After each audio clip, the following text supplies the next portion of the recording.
ရှေ့ဗီဒီယိုတော့ဆိုလို့ရှိရင် ChatGPT AI ကိုအသုံးပြုပြီးတော့ကိုယ့်ရဲ့ဓာတ်ပုံကိုမှ 3D cartoon character လေးတွေပြောင်းလဲဖန်တီးလို့ရတဲ့နည်းလမ်းလေးတွေဝေမျှပေးခဲ့ပါတယ်။မို့လို့တငယ်ချင်းတွေမိတ်ဆွေတွေကို Messenger application တွေနောက်ပြီးတော့ Viber တို့ Telegram တို့ဒီဟာတွေအသုံးပြုပြီးတော့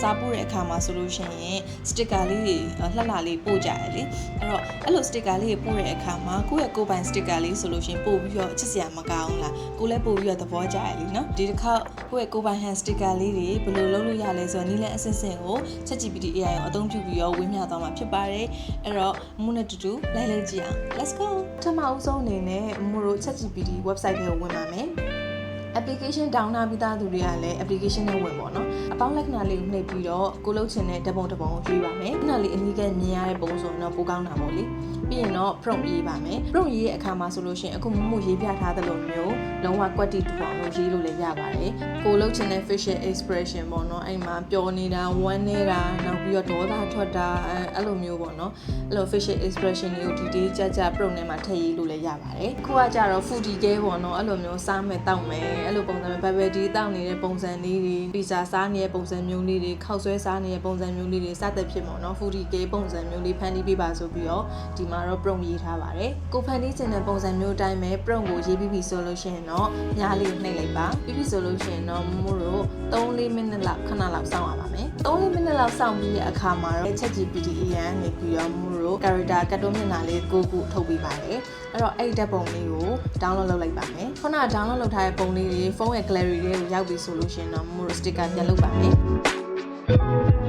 ရွာလေးကခုနက down လိုက်တဲ့ပုံကကိုယ့်ရဲ့ဖုန်း gallery ရရောက်ပြီဆိုလို့ရှိရင်ဖုန်းရဲ့ screen မှာကိုလုပ်ချင်တဲ့ sticker ပုံလေးကို3-4 စက္ကန့်လောက်ထိပြီးတော့ဖိထားလိုက်ပါအလင်းနဲ့ပုံစံလေးပေါ်လာပြီဆိုလို့ရှိရင်လက်ကိုလွှတ်လိုက်ပါအလင်းနဲ့လေးဖြတ်သွားပြီဆိုလို့ရှိရင် cut out လုပ်ပြီးဖြစ်တဲ့အတွက်သူက option ကျလာလိမ့်မယ် copy လုပ်မလားနောက်ပြီး add sticker လုပ်မလား add sticker ကိုရွေးလိုက်ပါ add sticker ကိုရွေးပြီးဆိုလို့ရှိရင်နောက်ထပ် option ကကြတော့ add effect ထည့်အောင်မှာပေါ့နော်မို့ကတော့ sticker လုပ်မှာဖြစ်တဲ့အတွက် outline အဖြူအနားကိုလေးပေါ့နော်အဲ့ဒါလေးကိုရွေးလိုက်ပါတယ်ပြီးရင်တော့ done မှာကိုယ့်ရဲ့တငယ်ချင်းမိတ်ဆွေတွေကို sticker ပို့မယ်ဆိုလို့ရှိရင်မို့ emoji ရဲ့နေရာလေးကိုနှိပ်ပြီးတော့ခုနမို့လောက်ထားခဲ့တဲ့ sticker လေးပေါ်နေပြီပေါ့နော်အခါကြလို့ရှိရင်ကိုပို့ခြင်းတဲ့ sticker လေးကိုရွေးပြီးတော့ပို့လိုက်လို့ရပါပြီတကယ်လို့ကိုယ့်ရဲ့ဖုန်းက iOS 16အောက်ရောက်တယ်နောက်ပြီးတော့ဖုန်းရဲ့ model ကကြတော့7တို့7 plus တို့အဲ့လိုမျိုး model ဖြစ်တယ်ဆိုလို့ရှိရင်လည်းဒီ sticker maker ဆိုတဲ့ application နဲ့အခုမို့လုပ်ပြမယ့်အတိုင်းကိုထပ်ပြီးတော့လုပ်လို့ရပါတယ် sticker maker application ကို download လိုက်ပါ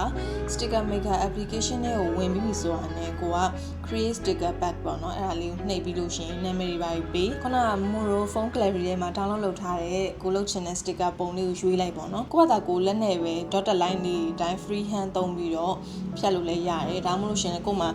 ဒီ touch pen ရှိရဆိုလို့ရှင်လည်းရတယ်အဲ့ဒါလေးနဲ့ cut out လုပ်လိုက်လုပ်ပြီးပြီဆိုလို့ရှင် outline တွေပါရွေးပြီးရင် sticker ပါညာလုပ်ပြီးလို့ရှင် copy ဆိုတဲ့ဟာလေးကိုနှိပ်ပြီးတော့ကိုပို့မဲ့ဒီတငယ်ချင်းမိတ်ဆွေတွေရဲ့ chat box မှာသွားပြီးတော့ paste သွားလုပ်လိုက်တာနဲ့ sticker ပို့ပြီးသားဖြစ်သွားမှာပေါ့နော်ဒီ cut out လုပ်တဲ့ features ကကြတော့ iOS 16နဲ့အထက်ဖုန်းတွေမှာရတယ်နောက်ပြီးတော့ model ဆိုလို့ရှိရင်လည်း XS တို့ XR တို့အဲ့ဒီ model လောက်ကစပြီးတော့ရတယ်ပေါ့နော်ဒါကတော့တခြား Photoshop တို့တခြား cut out လုပ်တဲ့ဓာတ်ပုံပြင်တဲ့ application တွေမသုံးဘဲနဲ့အလွယ်တကူဖြတ်လို့ရတဲ့နည်းလမ်းပေါ့နော် iOS 17နဲ့အထက်ဆိုလို့ရှိရင်တော့ဒီ message box တွေကို sticker option တွေကိုတစ်ခါလေးတန်းထည့်လိုက်လို့ရတယ်ပေါ့နော်ကိုယ့်ရဲ့ sticker လေးတခြား application တွေနဲ့လည်းလုပ်လို့ရတယ်မျိုးရှိရယ် PixArt တို့နောက်ပြီးတော့ iPad တို့ဆိုလို့ရှိရင်လည်း Procreate တို့အဲ့လိုမျိုးapplication တွေသုံးပြီးတော့ sticker လေးလုပ်လို့ရပါတယ် Android phone တွေအတွက်ဆိုလို့ရှိရင်လည်းခုနကမှုပြောခဲ့တဲ့ဒီ sticker maker တို့လိုမျိုး application တွေရှိတယ်အဲ့ဒီ application တွေရဲ့တစ်ဆင့် sticker လေးကိုဖန်တီးလိုက်ပေါ့နော် message မှာတွားပြီးတော့ copy paste လုပ်လိုက်ပြီးဆိုတာနဲ့ကိုပို့ခြင်းတဲ့ sticker လေးက